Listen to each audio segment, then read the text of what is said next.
Hey everyone, Producer Dave here. Check out our other podcasts. We have The Plex, our flagship show, which is a weekly news roundup. We have Local Love, which is interviews with local Bay Area bands. Speaking of local, we also have Down Ballot, which is our Bay Area local news podcast.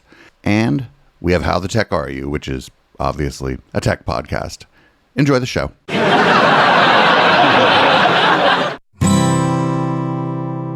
I'm white, and I've got everything I need. No one clutches their purses when they're in a room alone with me. And I can drive for any neighborhood I please at any hour, and the police don't do a thing. So if I see a penny on the ground, I leave it alone and fucking flip it. I'm a straight white male in America. I've got everything I need. I'm a guy getting paid more than a girl with a degree. And I can walk down the streets after dark, no one wants to rape me. And I can get a girl pregnant and just as easily flee. Just like my straight white male dad did to me. So if I see a penny on the ground, I leave it alone and fucking flip it. I'm a straight white male in America. I've got all the luck I need. I've got a pile of broken mirrors and I'm walking under ladders and I'm spilling tons of salt, but to me that doesn't matter, cause my skin and my gender and my orientation are the best things to have if you live in this nation. I recommend it highly.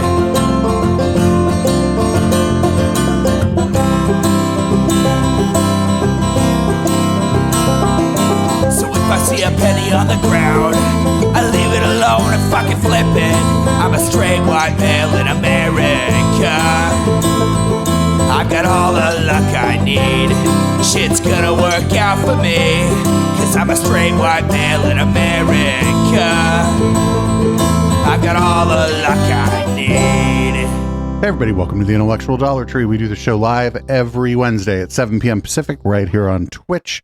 That's twitch.tv/Echoplex Media. Also simulcasting other places, but whatever. I'm Producer Dave. You can find me on Grindr, and you can support this project by going to echoplexmedia.com/support. HK is out this week and will be back next Wednesday.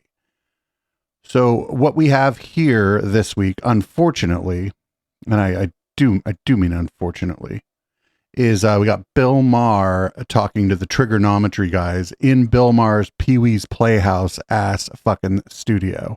So without any further ado, here is this week's infuriating content. The left went to places that we all know are goofy. They don't fucking know that much. So don't make pronouncements like you have a monopoly on the truth. Why does that irritate you, Bill? Because I don't like lying. Like you say, we don't want to pretend. Be a little fucking mysterious. You know, not everybody has to know your opinion on every fucking issue. Well, that's funny that Bill Maher says that. With on Facebook. It's like me saying that. Just shut the fuck up. Everybody just shut the fuck up. Bill, it's great to see you again. Thanks. Good to see you again. Thank you so much for giving us your time. Listen, we'll get straight into it. I always think of you as kind of the classical Hollywood liberal. And in the last few years, maybe unfair characterization, but in the last few years, you really broken with the orthodoxy here. You made a joke on your last show when you first came back after writer strike, kind of like about not having any friends in Hollywood. Only because he set me up for it, but it was perfect at that moment. Yeah, it was funny. I mean, they left me. I didn't leave them. I mean, I'm the same. That's the it's that fucking saying. Unfortunately, the only place I really remember it for is from a Pearl Jam song. But it's like, I've changed by not changing at all. Yeah, if you fucking stay in the same place and the world passes you by, everybody that passed you by is going to think you've changed. It's like the left went to places that we all know are goofy. You know, and it's like, I'm a comedian. I'm going to make fun of funny. You know, if you do... All right, such as? Obama was a scorched earth policy for comedy.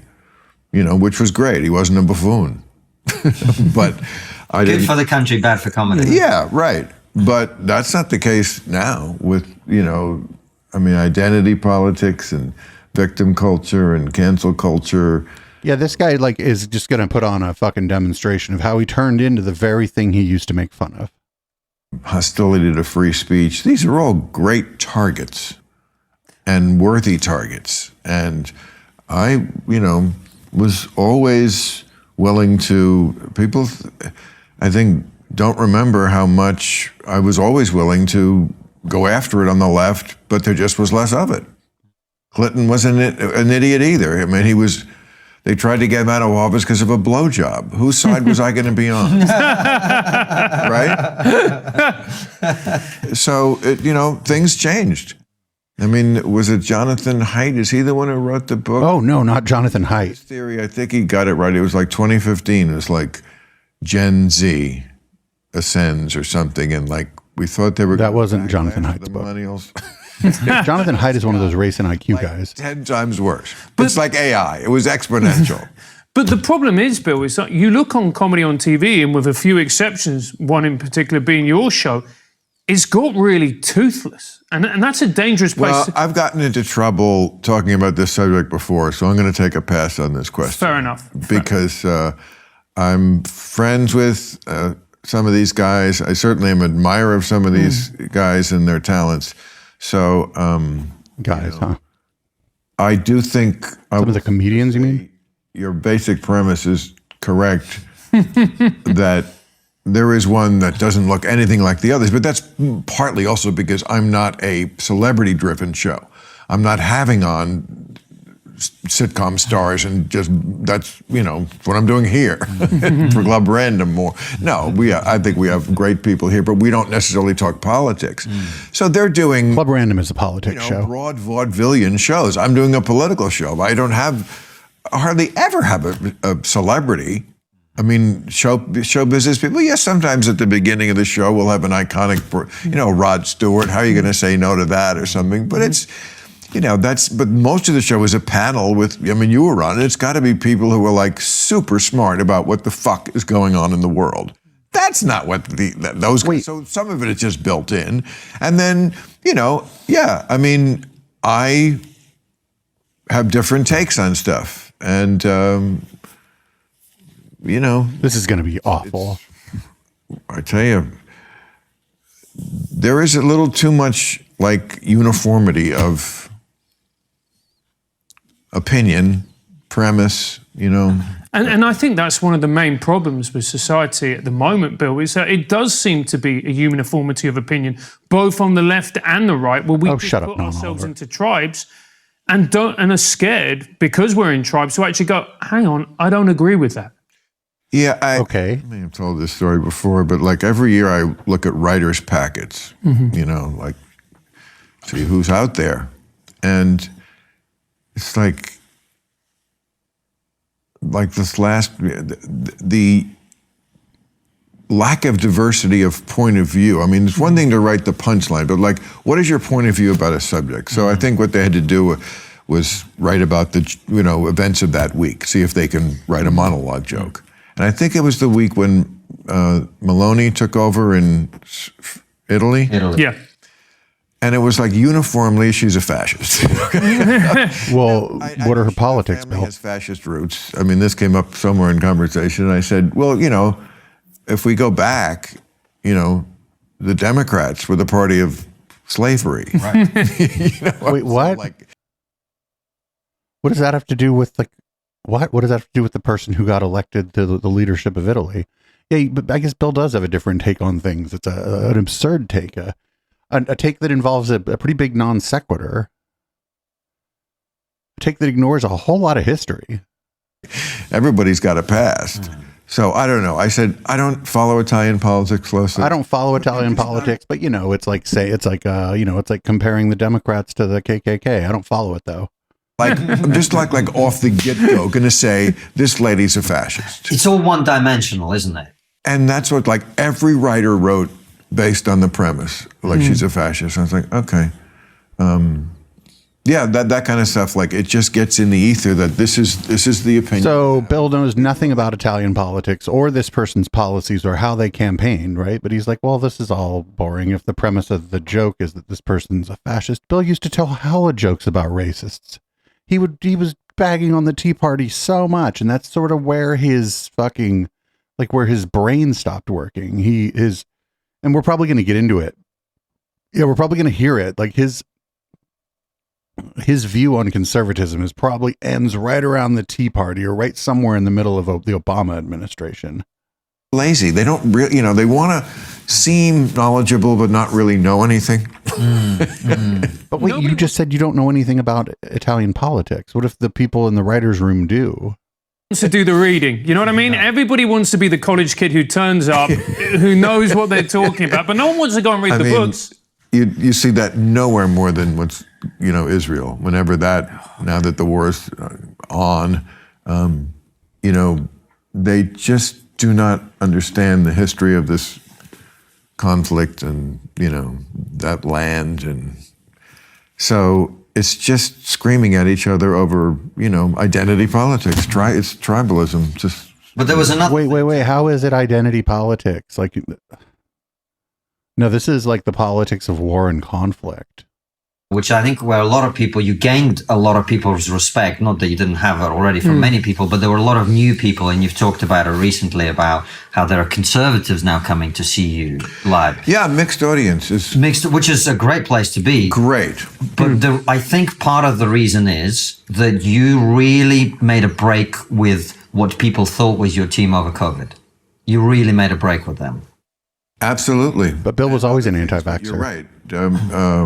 I was very forthright. I didn't hold back with what I thought. I mean, I had already been cast as an anti-vaxxer, which, Bill is an anti-vaxxer. It's impossible to deny that, because it's very much like the witch. If she floats, she's guilty. That thing. Like, if I say I'm not an well, that's what an anti-vaxxer would say. It's just these people. You can't argue with people like that. So. But no, my view has always been pretty much the same. I always made a theme on real time from the beginning. In 2003, I remember arguing with Howard Dean, who was a doctor, in 2004 about medical, just taking that position of I'm not all in with Western medicine. And I think there's a lot of corruption. But what's really funny is the thing that he calls Western medicine is actually practiced throughout the world. They talk about Western medicine and shit, and they go, oh, I'm into like some Eastern medicine. And when they say the East, they usually mean like China and a lot of Asian countries. The problem is you go to a hospital there, and what do they practice? They practice what you would describe as Western medicine. And I think there's just a lot we don't know. Those are my two big ones. Is like, is there corruption? Yes, we just found out with the Sackler family, for example, the people who make... what was it, OxyContin, and I think they got fined $8 billion. Were people addicted to the vaccine? It's, we know they're capable of being corrupt, for purposely hooking people on their hillbilly heroin, so we know they're capable of it. But even when they're not trying to be corrupt, I mean, I don't think they were trying to make a vaccine that then didn't prevent you from getting it. They, of course, wanted that to be the result. They came up with a vaccine, I think, that is very appropriate for people who are not in good health. And probably if you have it, your life was saved by something that could have killed you. Wait, what? But I don't fit that profile. So I shouldn't have had that. Wait, what? The vaccine could have killed you? See, like, this is like bullshit. Like, even if you take the VAERS numbers, and those are fucking gamed by anti-vaxxers, even if you take those as if those are real, it's still more dangerous to get COVID, no matter who you are. Is that why you spoke up about it? Because you just felt it was a one-size-fits-all solution? Correct. It's not scientific. It's not even. It shouldn't even be a political issue. It should be a medical issue.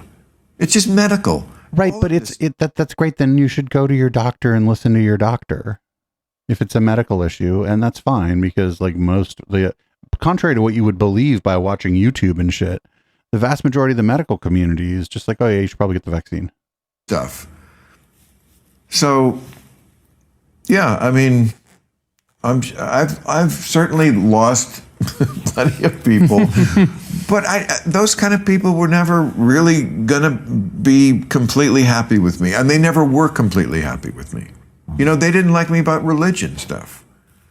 You know, well, that's because first of all, a lot of the stuff you said about religion was just false. Like, you know, a lot of his stuff in the Religulous movie about the Jesus myth was false. So that's one. And two, like, a lot of the stuff about religion after 9/11, it was mostly about Islam and how it was like a religion of savages or whatever. Him and Sam Harris were like super big on that. But like a lot of like progressive people are secular or atheist. But Bill, isn't the problem as well, and you've just alluded to it actually, is you said politics got involved. Now, all three of us sitting here. COVID? Yeah, with COVID, yeah. but with everything. Politics gets involved now with everything. Yes. Every decision you make, you just see, like a perfect example of this, Konstantin and I were in Amsterdam, and we saw, you know, one of these, you know, flamethrowers or flame jugglers, whatever it's called. And before he started his act... A street performer, that's it. Before he A started... flamethrower, you know, a street performer. I thought a flamethrower was like a weapon. That he gave a 5-minute political lecture about the Dutch right-wing government, and I'm like, and then he started juggling balls. That was part of his act. Don't knock the hustle, Non Oliver. Like, look at your act, Non Oliver. Your act is to play second fiddle to a guy who put a fucking laugh track in his stand-up routine before he uploaded it to YouTube. I still get politics rammed down my throat. I mean, that's the problem, isn't it? That is certainly one of the problems. It's a theme also in my stand-up act now at the end when I'm talking about how we can't go the Marjorie Taylor Greene, we need a national divorce route. We cannot get divorced, even if we want to. It's just not practical. It's stupid. So we have to learn to, yes, get along and just live side by side with assholes you can't stand, and, you know, and part of that is just not always talking about politics. We never used to do that when I was a kid. Parents and saw them with their friends, and it was almost considered impolite. Yeah. Politics and religion. Mm-hmm. So you didn't know that you hated this guy, you know, right? Well, it is still. Like, if I go to a dinner party, I'm not like, people ask what I do, and I just tell them that I like stream, that I'm like a podcaster, and people say, "What are your podcasts about?" And I start to get a little fucking weird about it because I don't want to talk to that. First of all, if that person ends up wanting to like talk to me about the issues of the day, then where I'm at, it just feels like work, right? Because now I do this for a living, and this is work. I enjoy this, but this is work. So if I'm at a dinner party, my parents have a bunch of people over, we go to dinner with some people, like whatever, man, I do not want to talk about any of this shit. Because like my brain is so scrambled from it, but I guess that's different. It was just your neighbor, and they got along great. And, you know, don't share everything would be one of my big pieces of advice. Be a little fucking mysterious, you know. But Bill, everybody knows everything you believe on every topic, and that's fine. That's you're a pundit. That's fine. Every kid you ever went to school with on Facebook, really? They have to know what you think about ivermectin? Just shut the fuck up. Everybody just shut the fuck up about politics 24/7, and otherwise we're always going to be this. Because is anybody ever convinced of anything?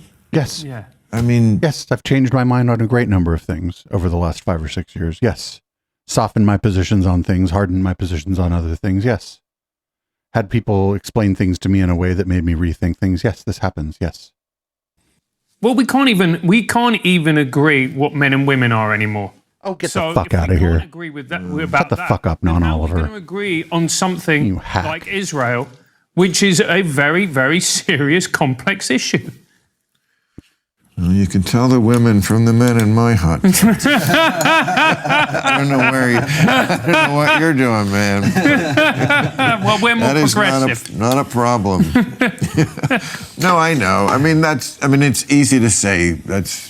Of course we do, but yeah, I mean, that's one of those issues. But to me, it's always like, if we weren't crazy and completely political, like you say, and always partisan about everything, we could just agree, okay, some people are trans, so their gender thoughts don't match with their gender equipment.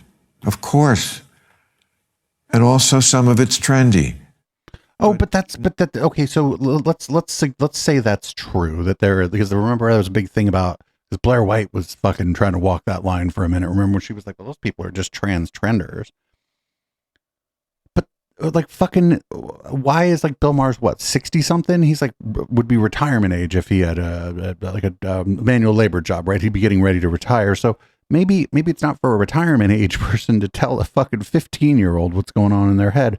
Maybe if we just be kind to young people who are working through this, maybe they'll work it out themselves, and kind and supportive when they ask for it, and maybe stay out of their business when they don't ask for our help. I mean, I'm 46 years old. I'm not going to get in the business. I don't give it, like, it's not that I don't care. It's that it's none of my business, like about trans youth, like teenagers. None of my business. Nobody wants to like get on that obviously true center position. I'm not saying it just because it's taking from both sides, because it's actually true. Some of it is trendy, and it's also a real thing that should be protected. Really, nobody could like run on that kind of shit. There's no. Well, just a little bit of questioning on that actually would make it hard for the person claiming that, because I would be like, well, then who decides? Who decides when it's trendy? And what is the harm if somebody, through social pressure, even if that's not even the right way to talk about it, but what if somebody, through just the way society is, starts to question their own gender identity, and then they say, maybe I'm just cis or whatever. Like, what's the harm there? I don't understand. There's no harm. No harm is done. Nobody out there who could like fucking just take all the issues and kind of do that, the border, like, yes, we need to just not have a one size fits all. And also, we're not going to bomb them. It's like everyone just goes to what's nuttier. Isn't it weird? Like, it's either like trans women are women, doesn't matter if they have a penis. Or on the other hand, is like women need to go back in the kitchen. Isn't there some kind of middle? No, actually. Oh, no. Down there? I just feel like we talk about these issues on this kind of show and all over the news and ever so much. Yeah. And it's just a very small, not that they shouldn't be respected, but it's just a very small, it reminds me of Albert Brooks once said, like. But the thing is, like, he's he lacks the perspective to like figure out why it's become it's not that it was never an issue or whatever, and that it's not important for the people who are in that community. I mean, I'm part of the LGBTQ plus community, and I've always known trans people and gender non-conforming people, even people who I would maybe view as having some gender non-conforming traits, even though I believe them to be cis. Like, this has always been a thing, but it's that like shitty bigots and people, actually, if you check the guest list for the Trigonometry show, you might find out why everybody's talking about this so much now. It's because if there's like a cultural movement that is exclusionary and trying to like erase you or trying to discriminate against you and people like you, then yeah, you're going to end up talking about it more too, because you have to like organize and there's you have to have language to tell people to go fuck themselves and whatnot. Like, it's not how he's describing it. This is like a gross sort of fake enlightened centrist take on it. I think the moderate take on this is like, leave these people alone. If you don't understand it, that's fine. You don't have to understand everything. Just leave them alone. Leave them alone, and be kind and respectful when you run into people whose gender you don't understand. That's the moderate position. The moderate position isn't like, well, we need to sort out the fucking wheat from the chaff and figure out who's a trendy person, and then the people everybody's talking too much about it, and like, get the fuck out of here. TV, it's like every show is about a private detective. If you look in the phone book, yeah, there's only two real private detectives. Yeah. I know what you mean, and I get frustrated talking about some of the stuff because a lot of it isn't that interesting. It really isn't. A lot of these things. You mean the trans thing, right, and all this other stuff, because it's not. Look at this guy's guest list of his show. He's like, oh, this isn't that interesting. Then why is like every third or every other episode of Trigonometry about this exact issue, Konstantin? If you don't think it's that interesting, then why is this basically like possibly the most common thing on your show? If it's not the most common thing, it's second only to like weird shit about race. We all know what the fucking truth is, right? And all of these political posturing positions are insane. However, well, what is the truth then, Konstantin? We all know what the truth is. What's the truth? I think that, the idea of truth is really important. Very.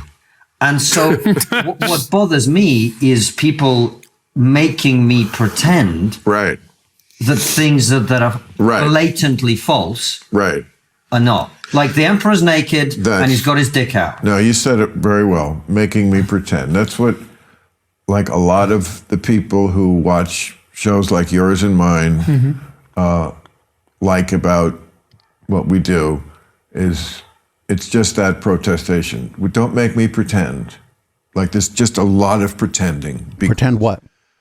The far left woke people are so intimidating. They have crazy, stupid ideas about a lot of stuff. Like what? But they're really good at media. And people are just intimidated that the mean girls of Twitter will destroy you. So you can just be really out there with whatever you say, woke-wise. And but like what? Like this is all like they talk about this in the abstract, right? Like I think that there's stuff where what they call identity politics goes too far, and it's not like in the mainstream. It's not powerful. It's people who get too passionate about issues, and their blinders get put on, and they like maybe stop even trying to figure out why people disagree with them, or don't even accept that people disagree with them. Like fucking what Konstantin just said right there. I think that's a prime example of one of the problems in our discourse. Is that Konstantin just said, well, we all know the truth. Some people are just pretending. And it's like, well, you're really taking away the agency of people who disagree with you when you say shit like that. I don't believe that people who say that they disagree with me actually agree with me and are just disagreeing with me to put on a fucking show or something. And that requires a lot of assumptions. And you almost have to like tell people that you're reading everyone's mind if you say that. No, like people that don't agree with you. And if people while out a little bit, they're just passionate about the issue. They're not media trained. It's probably a combination of the two. No, a passion about an issue and no media training or no experience in like organizing or, in political action. So you're just looking at like a random person who's passionate about something, maybe doesn't even have all the information that they're looking for. This is not what drives the discourse. Who know better will just, it's going to let that one pass. Too dangerous, And so that's how you get a lot of the stuff that, like you say, we don't want to pretend. No. I don't want to pretend that, women and men in sports or anything comparable. If which sport? Worst NBA team played the best WNBA team, the score would be 1,000,000-0. It would not be 1,000,000-0. He's exaggerating, but it would probably be closer than he thinks it would be. Basketball is actually one of those sports where raw physical strength doesn't matter that much. It's like a sport of teamwork and precision and speed. Insult to women is just the way it is. Yeah. And to make I also wonder, I bet we could find before this sports issue became a big thing. I bet we could find these people, maybe not Bill so much, because Bill generally has not been very sexist in his in his rhetoric. But I bet if these two were doing stand-up comedy, which they claim they were doing for a long time before they started trigonometry, don't worry about the fact that you can't really find any record of them having been part of any comedy scene in London during the age of the internet where everything is recorded. But if they were, I bet you could have found them making jokes about women's sports. Why does that irritate you, Bill? Because I don't like lying. Well, see, I just don't bullshit. But you can. I have tons of friends on both sides, even far woke, far Trump, whatever.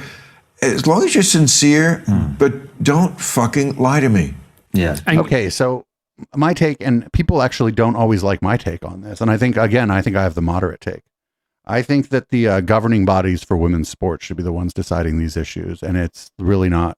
I'm ignorant. I don't have the information. I'm not a fan of women's sports. I don't watch much women's sports, and that's it. I think the governing bodies and this is like at the tippy top of this fucking sports shit too. Most people that play sports are like, they do it for fun, right? Like I don't know. There's got to be people that hang out in my chat who like to go shoot hoops, play basketball, go play catch. Maybe play flag football with their friends or something. So like we're talking about like the fucking pinnacle of sports. We're not, and I got to tell you, you're like local high school teams, those are not the pinnacle of sports. Right? We're not at the fucking tippy top of the sports or whatever there. And so like, I don't know, just let people play fucking sports, man. And then at the very top, let the governing bodies for the NBA, the WNBA, let the Olympic Committee decide. They're going to fucking get it wrong. They're going to get it right. Who fucking knows? But let them do it. That's their job, not mine. And you know, the other thing as well, Bill, that I feel it a lot is just fucking leave me alone. You know, Non-Oliver, nobody even really knows you're there. I keep forgetting your name, Non-Oliver. I know his first name is Francis, but I keep forgetting his last name. With COVID, where it just felt that it was almost a reason for the government to stick their little finger into your life and also incentivize other people to do it as well. Well, I think a lot of people in government and the medical community, they sincerely believe they're doing the right thing. Mm-hmm. So these are two separate entities, the government and the medical community. There's some crossover when it comes to public health. But a lot of public health officials are not medical professionals. They rely on their team. So these are not like, these groups are, sometimes the government, and even during COVID, sometimes the government and the medical community were at odds with one another. You know, safetyism. They see safety, which is the short-term good of lockdowns and masks and mandates. Bill, you lived in Los Angeles. You were never locked down. I lived during the height of the pandemic. I lived in Campbell, California, one of them 15-minute cities people bitch about. It just happens to be one of those. I went outside every day. I probably went out and fucking did more shit outside during the height of like they were calling it at first it was shelter in place, but then it was I forget what it was. But anyway, during all that, I probably went out and did more shit than I like outdoors stuff than I do now. And all that kind of stuff.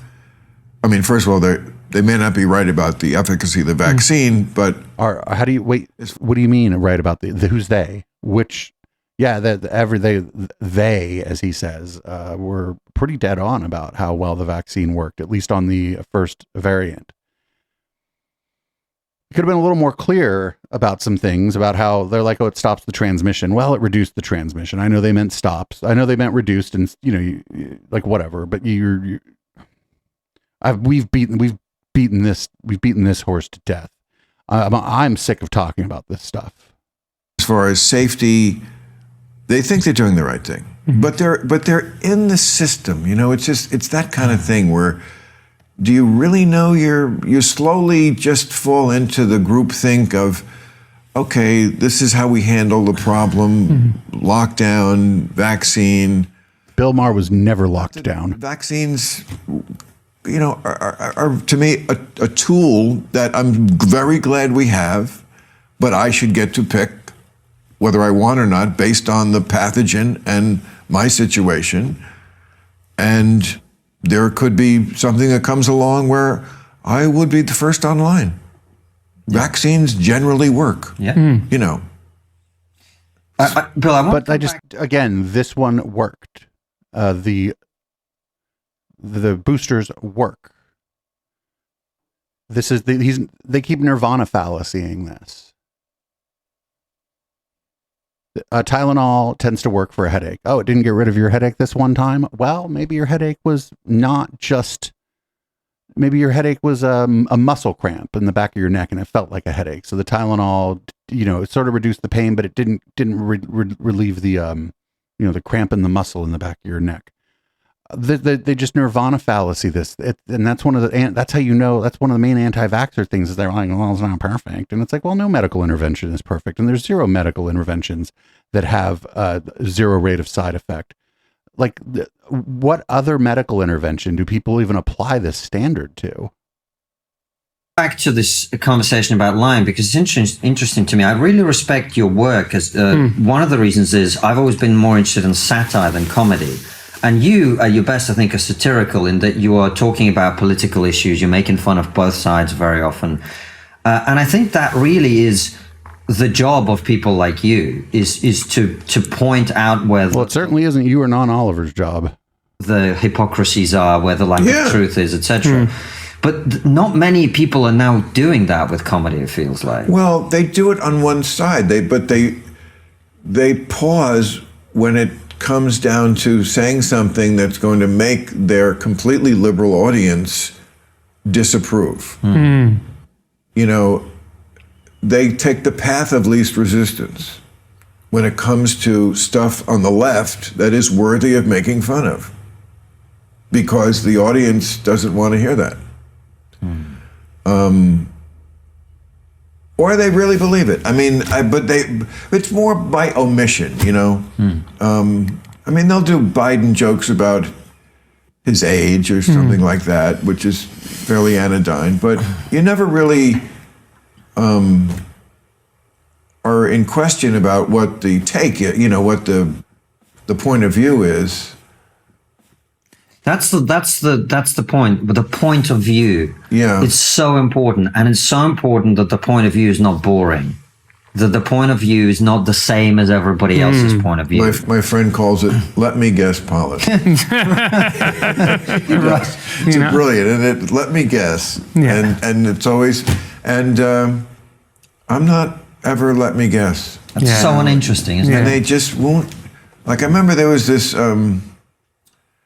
About 2 years ago, a shooter, some nut, mass shooting in, I think, Atlanta, and he killed a bunch of Asian people because they ran massage parlors. Do you remember this case? Yes. Okay. Okay. And I read the stories, and it was clear by the end of the week, and I said on the air, it's not what the media is saying, that he wasn't mad at Asians. He was mad at people who were jerking him off because he was a Christian. Everybody in his life said it. The FBI said it. And the other... But it's not like one or the other. Like, that doesn't have to just be one thing. Like, my take on that with the thing he was talking about, it happened in Atlanta. The guy did go after a bunch of alleged happy ending massage parlors. I think a lot of it was like he was like basically an MRA. He was like traditional religious, sort of, but it was like when his stuff from social media came out, what I saw was the men's rights movement. People would not move off this narrative. And that's the difference between truth and narrative. It's like the narrative is, it's part of this giant anti-Asian crime wave. And I'm sure there is... I mean, he's sort of right there, but he's almost there, but it's because this guy is sort of the way in which, I guess my take on this is that a lot of people actually sort of missed Gamergate. Because it was called Gamergate, they sort of assumed it was happening over there, like in like gamer space, and that it had nothing to do with like regular people in the real world. But we live in a Gamergate world. Like, that shit was huge. That shit, like, it was the weaponization of a previously basically failed men's rights movement. And if your analysis of basically anything after 2014 lacks any mention of Gamergate and the spill out from that and all the miniature like micro celebrities that were created from that, then you're like missing just a big part of what's going on in culture and what people call the culture war. That are, committed against Asians as they are against other peoples, and we should stop them all. But this was not one of them. They just they just shoved this fucking thing, hole that doesn't fit. Get in there, get the fuck. And it's like, I mean, I guess for the substance of this, I agree with. The guy hated women. Closing a suitcase and I hate that shit. I think we all do, because what it puts us in, Bill, is in a really dangerous problem is position. if Konstantin here, laugh track Konstantin and non-Oliver, were to kind of grapple with the sexism that was going on in that shooting, then they'd have to sort of grapple with their guest list, because there's a lot of fucking Gamergate burnouts in their fucking rotation of guests too. Well, we stop believing what we've been told in the news and newspapers, and once that happens, you're in a, like I said, you're in a really dangerous situation, because people go, this is all fake, this is all fake. So when the next pandemic comes along, for example, as it will do, or there's some other type of emergency, you're just going to get whole swathes of people going, I don't believe any of this. Well, the CDC has already lost a lot of credibility. I mean, in what way? Like in overreacting when they didn't have all the information, and then generally with when new information came along, publishing the new information. A lot of these people, I feel like they think that that these large organizations need to apologize to them individually when they make the wrong call, when they overreach a little too much. Especially like if you remember, remember when because they're back at the fucking COVID thing. Remember when it first started, people were like washing down surfaces. There were people who were like leaving their Amazon or using gloves to get their Amazon packages and then taking them maybe to their backyard or their back porch, leaving them there for a day or two before they opened them, because they were fucking probably just racist against the Chinese because the fucking products were made in China. And like, we didn't know shit when it first started. Then we figured out it wasn't really transferred on surfaces. So you stopped seeing people wearing gloves at the fucking store. Like, okay. They all did when, people lived through it. So they remember, oh, yeah, I remember washing the mail for 6 months for no fucking reason. Nobody washed the mail, and it wasn't for 6 months. It was actually from the time that it was like identified that there was a virus that was likely going to be a fucking problem, to the time that it was discovered, we figured out, and I just mean like until the time that it was determined with a pretty high level of accuracy that it was primarily airborne. That was a few weeks. It's like a month, not 6 months. But I guess it depends on where you place the start of the pandemic or whatever. I place it at the first, and I lived in the county probably that had the first stay-at-home order, Santa Clara County. And when that stay-at-home, a suggestion, actually, it wasn't even an order, came out, that's sort of where I placed the beginning of my pandemic experience. And it wasn't very long after that it was found out that it is airborne, almost exclusively airborne. The mail, really? So again, my big theme, they don't fucking know that much. So don't make pronouncements like you have a monopoly on the truth. It's so anti-science that people are like, follow the science. It can be so anti-science. Wait, but he just did a Jim Brewer. Did you see? He just did a Jim Brewer impression, and it absolutely has a non-Oliver and Stitches over there. That's so true. Yeah. That's so true.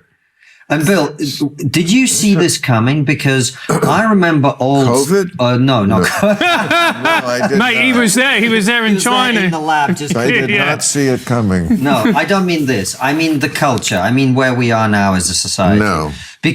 But I do remember your stand-up from way back when, talking about how we now prioritize feelings over truth and all of this stuff. No, I mean, my first show was called Politically Incorrect. Right. Yeah. That was 30 years ago. Right. Yeah. I definitely recognized it as political correctness, which I was asked a lot because I named the show that. It was like, what does that mean to you?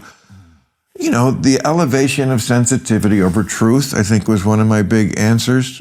And just the opposite of, when someone is political, it means they're full of shit, usually. Yeah. Wait, but aren't you're a political commentator? And these guys, I don't know what these guys are.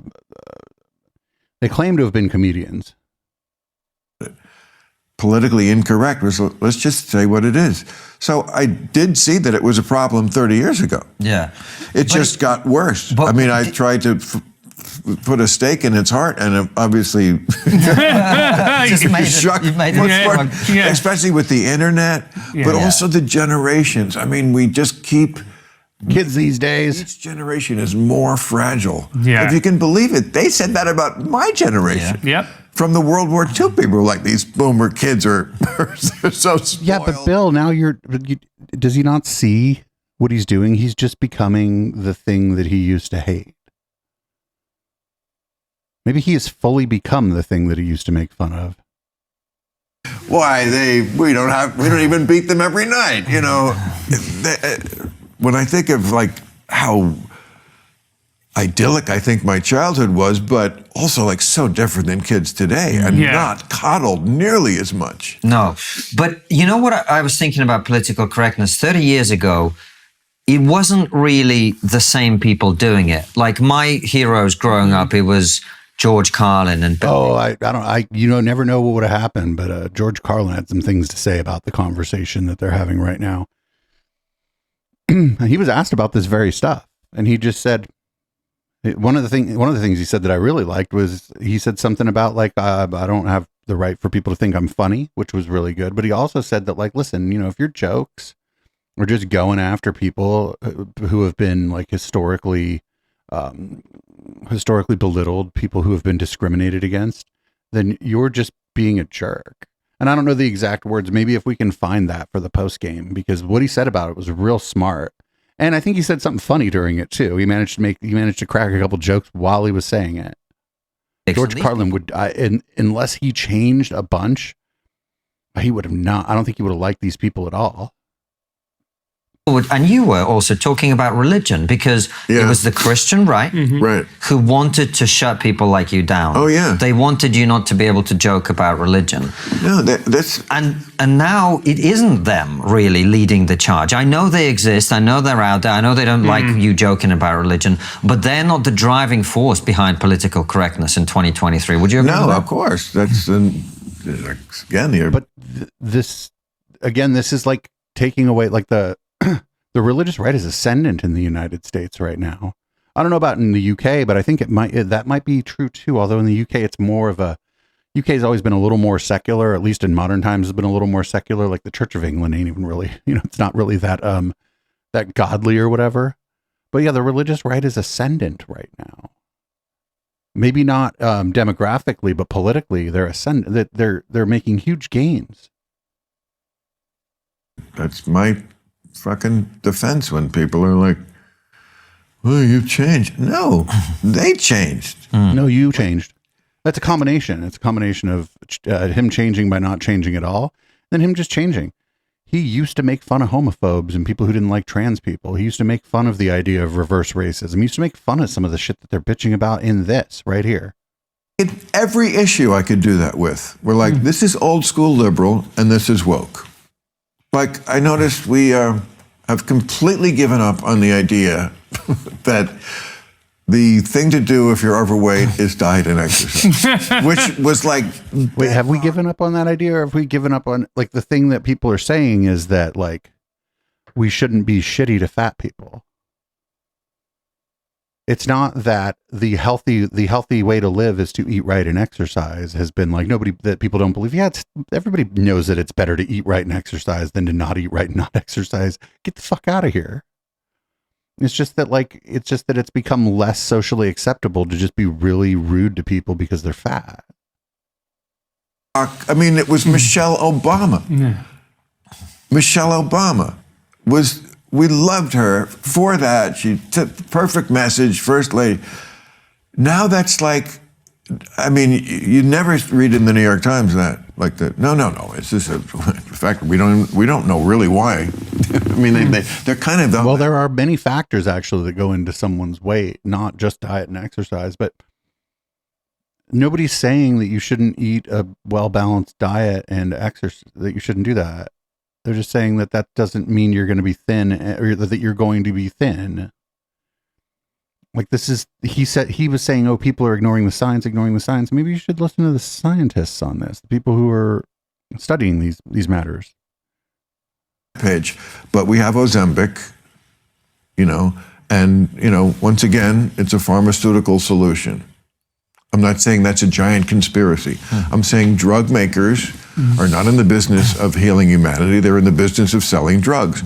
They do it by healing humanity a lot. I mean, I'm glad we have pharmaceutical companies. I mean, we need their shit sometimes, and they've done a lot of great things, but they want to sell drugs. He just touched his hair when he said they did a lot of great things. Do you think he got his hair back through pharmaceuticals? I don't care. My hair's falling out. No shame in it. They'll sell it to you, and they're not. Are they sure about side effects or what the real health repercussions? I think we're kind of like, I mean, they don't know why it works.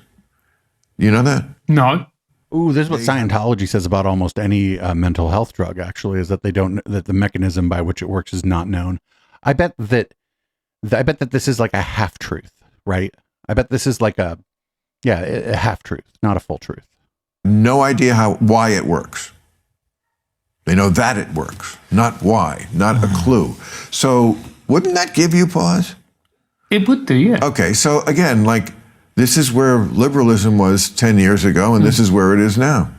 Wait, this has nothing to wait. What? That's not liberal. What this is? What?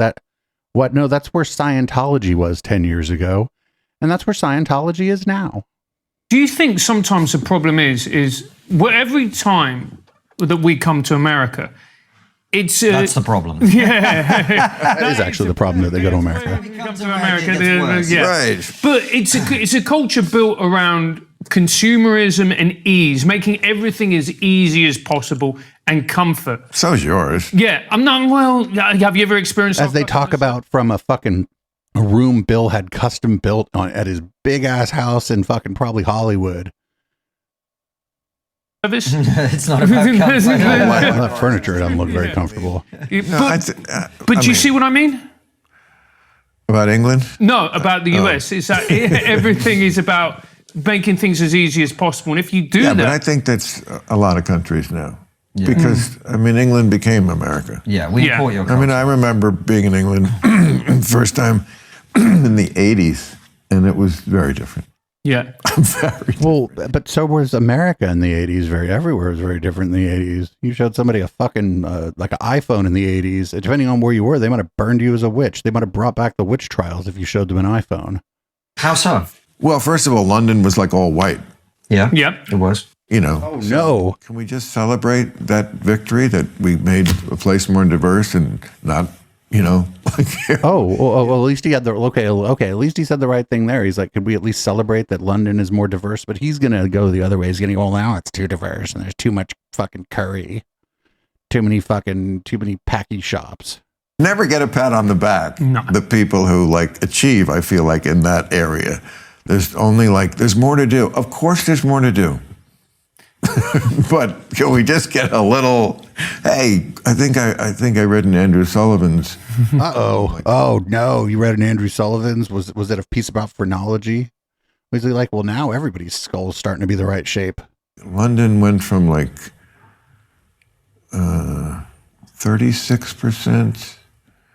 to 86% people of color, or something like that. No, maybe that's too high, but something majority minority. like a 50-point swing, 50 points in 2 generations, 3 generations. So when they say majority minority, that's a thing that doesn't make any sense. What they mean is London is much like where I lived in San Jose, and I think even where I live now, the city I live in, there is no majority race. There is a plurality, and I think where I live now, the plurality is probably white folks.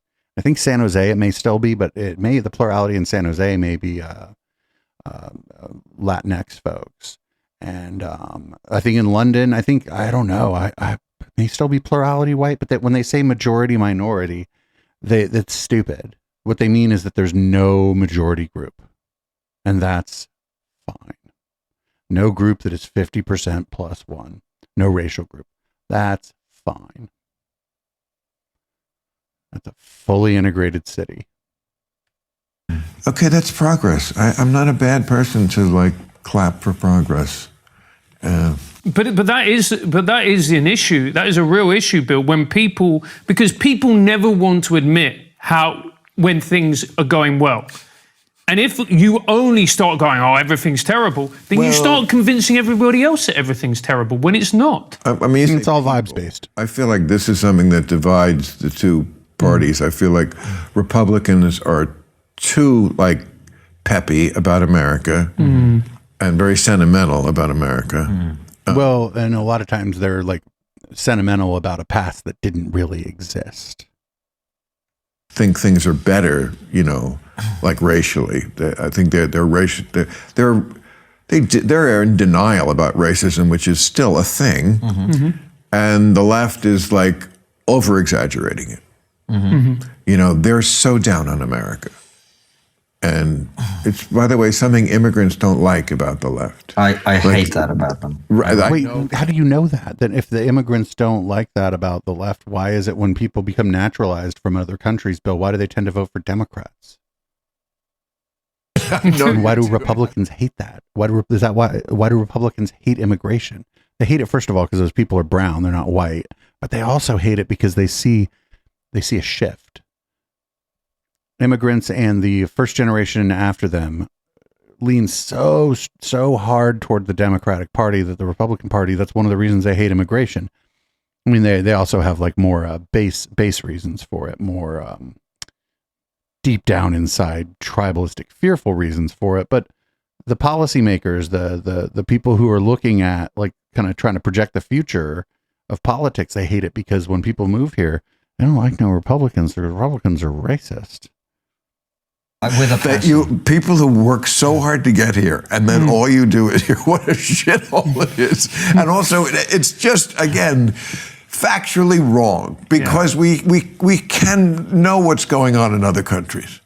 And again, these people who do not know things like this, but it does not in the least deter them from tweeting and talking and saying things. And but Bill just said a little while ago that he was able to tell everybody that their jokes about Italy were dumb because of the premise of the joke, and then he was like, but I don't know anything about Italy. I don't know anything about their politics. Videos where they, you know, man on the street with, you know, 20-year-old kids and like, I'd like to live anywhere but here. Really? What do you know about Somalia? What do you know about Karachi, Pakistan? Would that, you know, I mean, I see this porn star was being very pro-Palestine. Yeah. Khalifa. Yeah. And try practicing porn in Gaza. But that's the thing, is like there's a bit of an information vacuum on this, and this is this whole shit that they do all the time. I'm gonna fucking talk about this all the time. When I talk about, hey, you know, I don't like this I don't like, you know, I can just generically say, hey, I don't like this you know, bigotry against Middle Eastern people and people that you might believe are Islamic or a Muslim, regardless of their religion, right? People just assume they're Muslim because they're from the Middle East. Some of those people are Sikh, some of those people are actually from India and are Hindu. Hell, some of those people are fucking Christian. But they just take a look at that person, they got the Muslim or whatever. And, you know, I would just say something like, oh, you know, I don't really care. You know, I'm not really bigoted against them, and I don't think you should be either. I think you're an asshole. And they're like, oh, yeah, well, they throw fucking gay people off of buildings in Saudi Arabia or whatever. And I'm like, motherfucker, I don't live in Saudi Arabia. And if they do throw people off buildings in Saudi Arabia, well, that's bad. But that doesn't mean I should be shitty to somebody who lives down the street from me. Have you seen that Queers for Palestine? Yeah. Yeah. Brilliant. Was that on a T-shirt? It was a flag. There was a bunch of people holding up a flag saying "Queers for Palestine." I think I've seen that. But like, yes, I don't know what the average Palestinian thinks of gay people. Do you? Do we have any information on that? Is there any polling? I think maybe as the bombs are falling on you, you're not really so worried about who your neighbor's fucking. I don't know. I don't know what it's like. On a T-shirt. Yeah. And, try walking down the street with that. I could name a lot of places in the world. Do you think we're victims of our own success in the West? Yes. We're so comfortable, exactly. so wealthy. That's what it is. But also, like, try being trans in certain places in the South or in certain places in Britain. I mean, Francis makes this point. Absolutely. Always. It's a great point. The biggest privilege any of us enjoy is first world privilege. That's the privilege. Yeah, I say very similar things about the the people who just go on and on about privilege don't realize that they're always being propped up by the privilege of being impractical, loose thinking, and you're just like head in the clouds, which is a great privilege to be. Right. Yeah. But that's ironic. It is.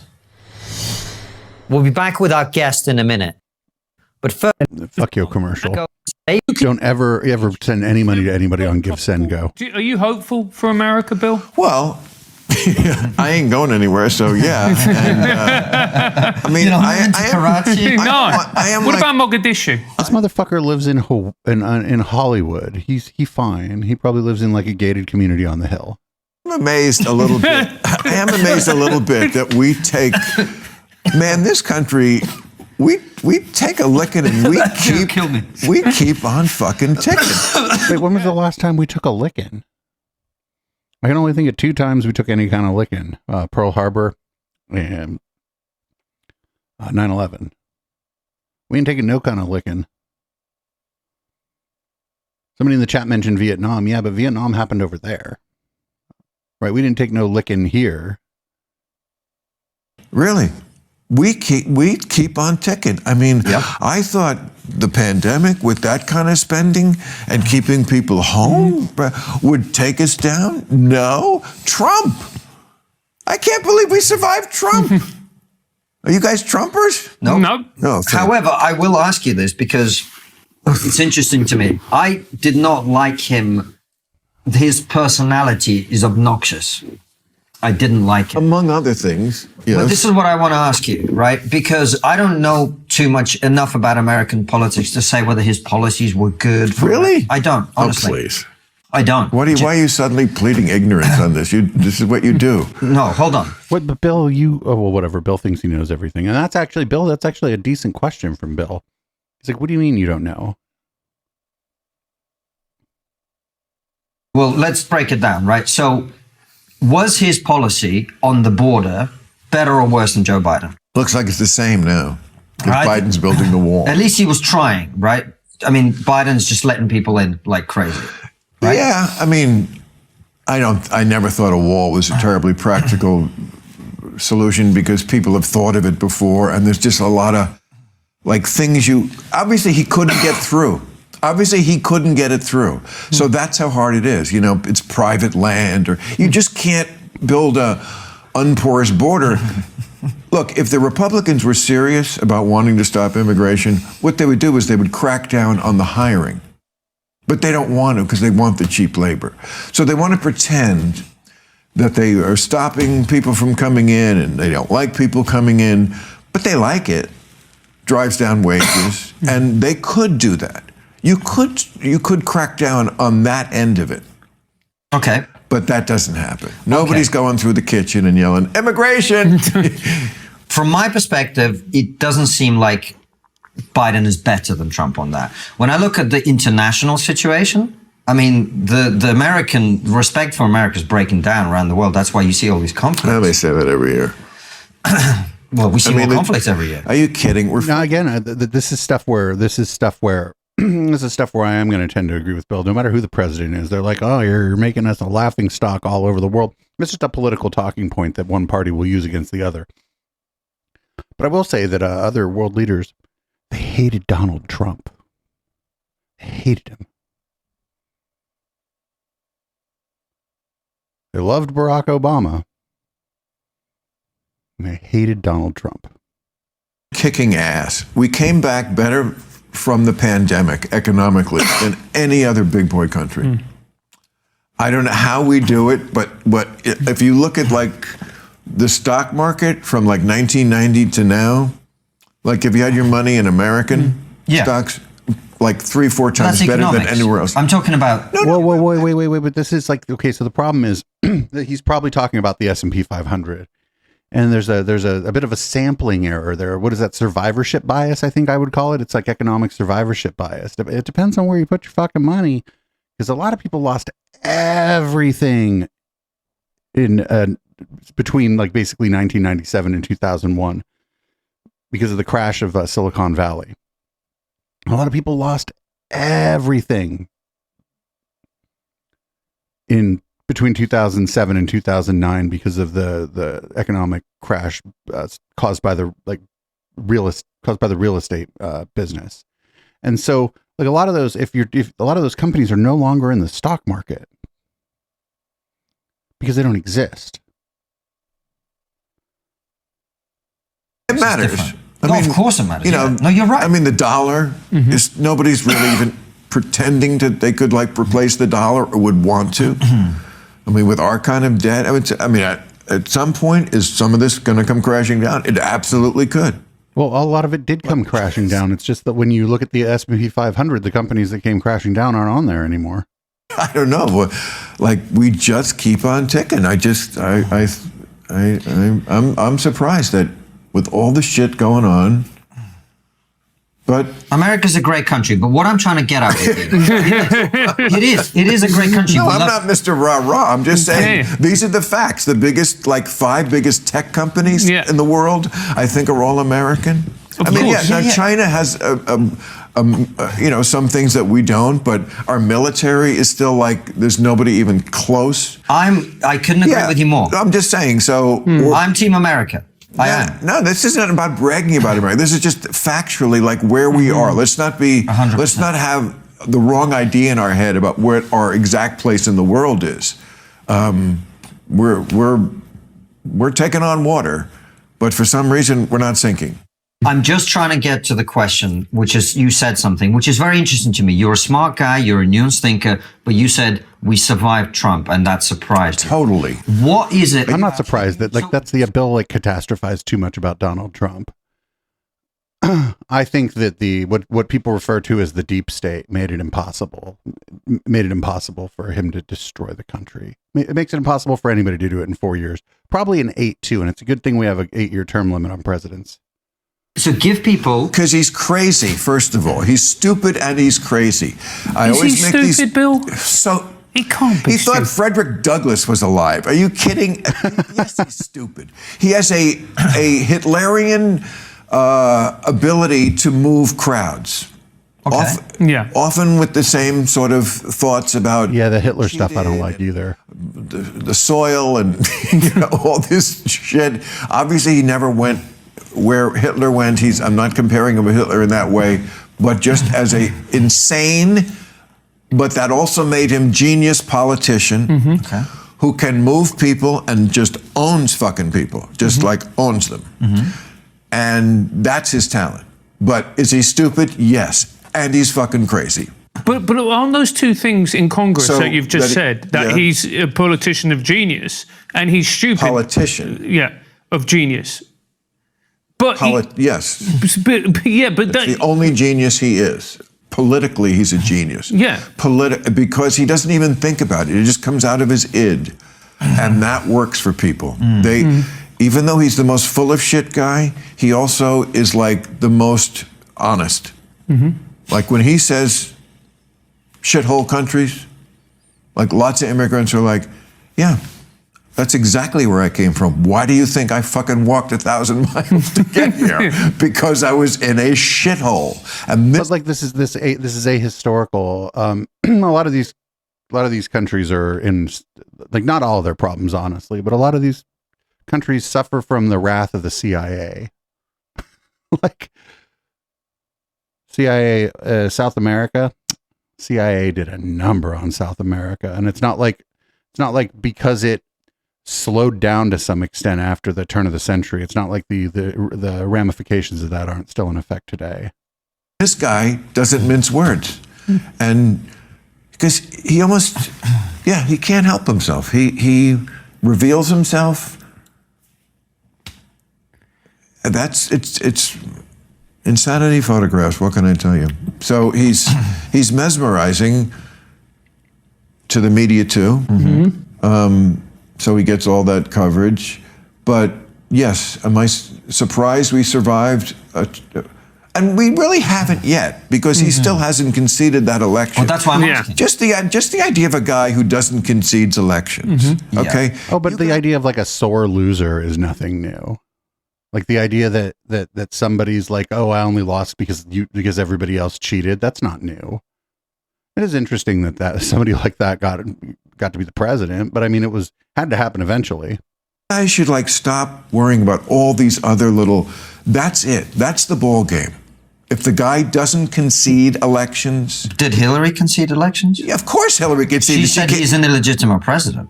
When did she say that? She said that in 2016. She said he knows he is an illegitimate president. I believe he knows he's an illegitimate president. He knows that there were a bunch of different reasons why the election turned out the way it did. And I take responsibility for those parts of it that I should. And so I know that he knows. Like the answer to this is that she conceded on election night. That's it. She conceded that she lost the election on election night. Not some fucking Hillary stan, but she conceded the election on the night of the election. That's it. That this wasn't on the level. I don't know that we'll ever know everything that happened, but clearly we know a lot and are learning more every day, and history will probably sort it all out. So of course he's obsessed with me, and I believe that it's a guilty conscience in so much as he has a conscience. I also question whether or not they know. Now this is, again, I don't really like Bill Maher either, but I also question, did they play that in for him during this, or did they hack that in post? After the election. Yeah. Russia collusion, what was that if not denying the election? They made up a story, which was a hoax. Well, it wasn't a hoax. Yeah, it was. It well, wasn't just true.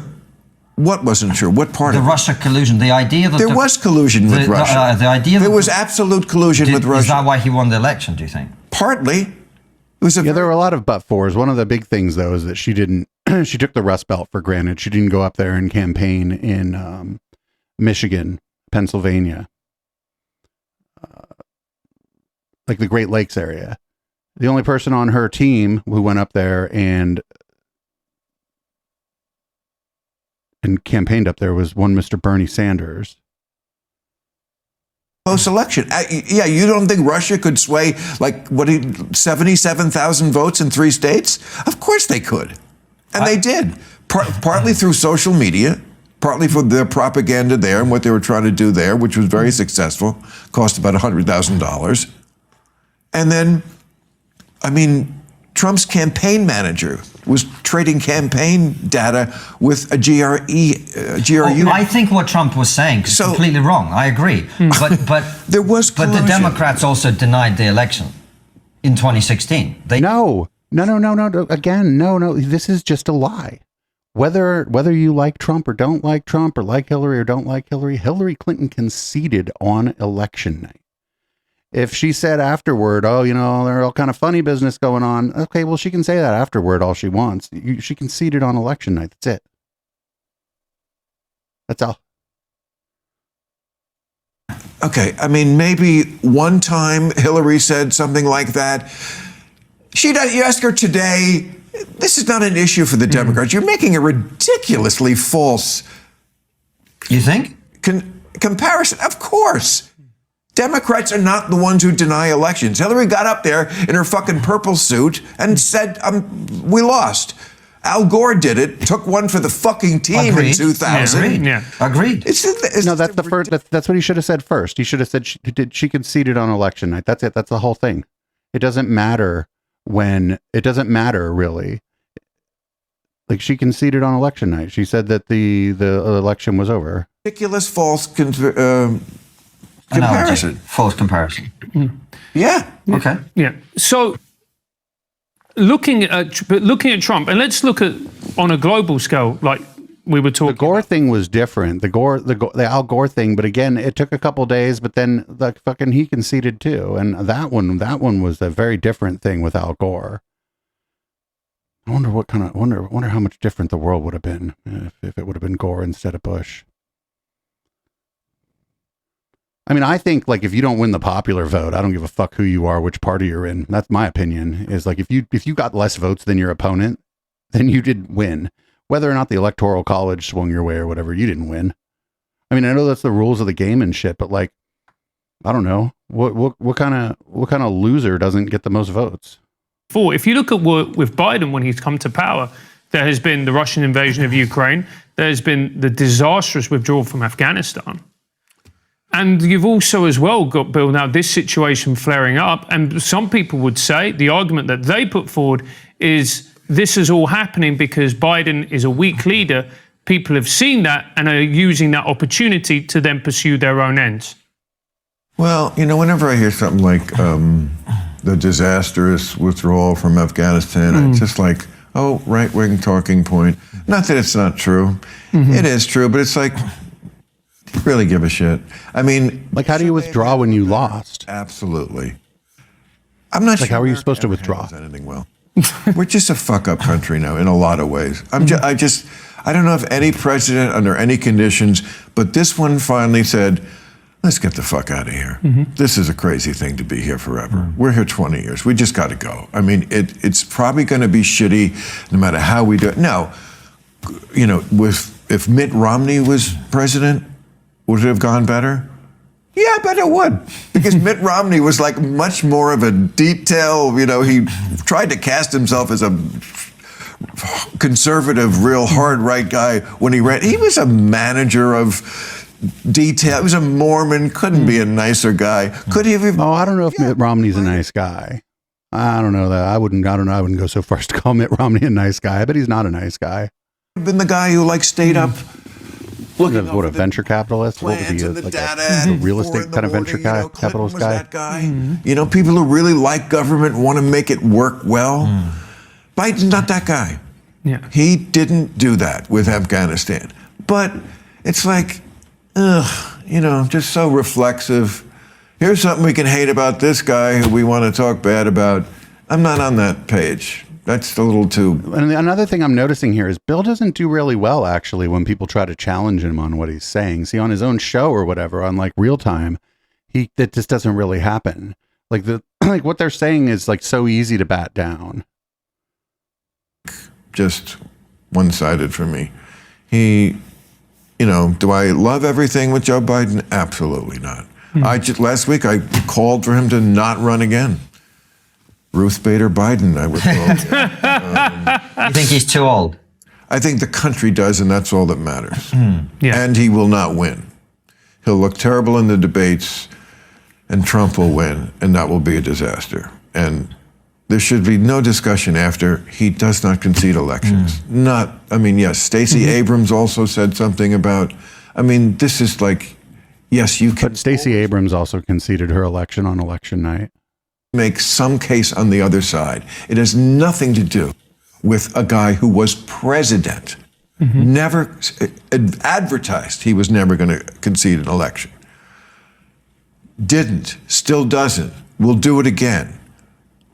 That's nothing is on that level. If that is where you are, I don't care what his fucking policy on Turkmenistan I is. hear you. I might care what the policy on Turkmenistan is. There's people there. Correct. It's what we have over the other countries. That so many other countries in the world can't get that one thing right. Yeah. Like the old Soviet days used to always see they would check who was standing closest to the coffin, and that was usually the guy who knocked off the guy before him, and who was going to be next. And what is it, the Americans? It wasn't done through a system.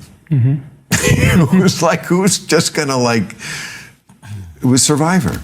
Yeah. And then it was, Brezhnev, okay. And then he got to be, and then, that's not the way we did it. And this guy wants to bring that to here. Yeah, that doesn't work. Do you think one of the distinctions as well is what happened on January the 6th, right? Because whatever the Democrats may They did steal a door.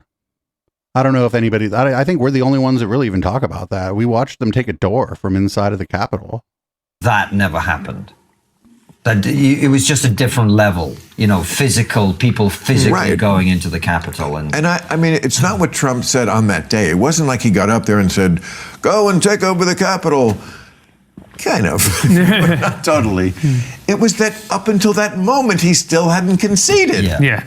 It was the whole, it's not one moment. It was his whole view that he was telling his people that this, and, when you do this against what Republican vote counters were telling him, do you think, that's bending over backwards. Yeah. Even the Republicans told him, his own people. Yeah. And the decent people who are Republicans in many states, all these states where lawsuits were, this was laughed out of court like 60 times or something. And they still tried to peddle that boat. That is just unacceptable. Don't come to me with and Trump did this. No. That's fair enough, Bill. And do you think in 2024, do you think he's gonna win the nomination? Do you think he's gonna go the whole way? There's no doubt he'll be the nominee. And he very well could win. And then we would be, I believe, governed by him under house arrest at Mar-a-Lago. That's probably where he will be. And he will run the country from Mar-a-Lago. They will never put him in jail, but he will be convicted, at least in one of these trials. Wait, why wouldn't they? Okay, so if it's Georgia, and I don't want to spend too much time on this, if it's Georgia, he's got RICO charges there. They're not going to put him on home arrest in Mar-a-Lago if he gets convicted. And that's where I think the strong case against the guy is in Georgia, because all his people are flipping. I mean, it'll be like in Goodfellas where they smuggle in a salami. He's got Cooking wine. the tomatoes. They're wearing tracksuits. I mean, this is not going to be some Jeffrey Epstein jail cell. He'll probably be house arrest at Mar-a-Lago. That is where that's the final, and then AI takes over in that work. I honestly, with AI, don't think we'll make it through the decade. You've been reading about that. I got no. At least the answer is no. I haven't been reading about AI. Iris on Real Time Friday, and we're going to talk about it. And I have been reading about it, and it's super frightening. But yeah, I got to go back to my day job. Bill, what a pleasure! It's been great. Such a pleasure. Yeah. I appreciate you guys coming in. I love what you do. I feel like this. You would have made fun of them 15 years ago. Tonight was well in order. I hope to see it reflected in your show in the future. All right, best of luck, boys. Thanks, Bill. All right, well, that was something. It at the end, it got to partisan politics, which I kind of hate talking about on this channel, and I'm really glad I was here by myself, actually, for the partisan politics stuff. I love my co-host, HK. He's a good friend of mine and a good co-host, but we end up talking past each other when partisan politics stuff comes up because I don't want to talk about it that much. I'm not that interested in it. I only do one show a week that even really touches on partisan politics in any sort of meaningful way. But what we learned here is that Bill's not really good when he's being pushed back on, even when he's right. When they started saying that Hillary didn't concede the election, yes, she did. She did it on election night. If afterwards she said there were all this whack shit that happened, and that's why I lost or whatever. And she also doesn't like the Electoral College. I don't like the Electoral College. I think it's fucking stupid. I think it's a relic. I don't understand why, somebody in Wyoming's vote is worth, I think it's worth 8 times mine because of the way the Electoral College is structured. There's no, why are we penalized for living in cities? I don't understand. It should be one person, one vote or whatever, but that's neither here nor there. And that's not really what this show is about. That wasn't as interesting or in line with what Intellectual Dollar Tree is usually about as I thought it was going to be. I thought they were going to spend way more time bitching about supposed cancel culture, but they didn't really spend a whole lot of time on that. It was mostly Bill kind of grandstanding about the fact that he had edgy shows back in the day. And the one thing that didn't come up is that Bill actually has done some work doing stand-up. He came out of stand-up, and it would have been nice for him to sort of push at them a little bit about the idea that they had been stand-up comedians. Because all indications are that those guys were never part of any London stand-up scene. We watched an interview of Konstantin once where he said he had to drive his car for 4 hours to a gig when he lived in London. It's well, why couldn't you get a gig in London? Anyway, that's enough about that. I really don't like Konstantin and Non-Oliver, as you can tell. We got some great stuff here for the post game. So stick around, and I got some hello I am debates in the chat. Anybody's welcome to join the Discord and talk to me for a few minutes. If you don't like what I have to say, don't mind talking to people. The Discord is discord.me/echoplex, which I never mention on the podcast. If you're listening to the podcast too, it's a great place to hang out. It's if you've been in Discords about political channels where other people are just fucking arguing and shit all the time, that's not my Discord. If people start actually just start making trouble in the Discord. We just put them, there's a role in the Discord called annoying read only. And then we put them on read only mode because like the Discord is just kind of a place for all of us to hang out. Anyway, that's been the Intellectual Dollar Tree. You can find this on your favorite podcatcher, and don't miss us live on Twitch. That's going to be Tuesday through Sunday most weeks. We usually start sometime between 7 and 9. The schedule is not only in our schedule on the Twitch channel, but also on our website, echoplexmedia.com. We also have some holiday gear, including a couple Disco Santas on some sweatshirts. And we have ugly Christmas sweaters with my logo on them. That's at our shop via Fourth Wall. That's at eplex.store. As always, the code NOWSPACE, all caps, gets you 10% off of your order. And be on the lookout. We'll have some discount codes specifically for the holiday stuff. And big shout out to Fourth Wall. They've allowed me to monetize this project in a way that I had never been able to, and honestly kind of never thought I would. This is Boomers by Periscope. I'll see everybody in a few minutes for Red Light.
Every Saturday is Cat Day on Echoplex Media, and not only are we posting fucking cats, we invite all content creators to join our open panel. Visit echoplexmedia.com/panel to learn how to join. Every third Saturday is Operation Catterday, where we cover this week and last year and play the best clips from the cast of conspiracy characters that Now Space has learned to loathe. The show starts at 8 p.m. Pacific at twitch.tv/echoplexmedia. Find our full schedule at echoplexmedia.com.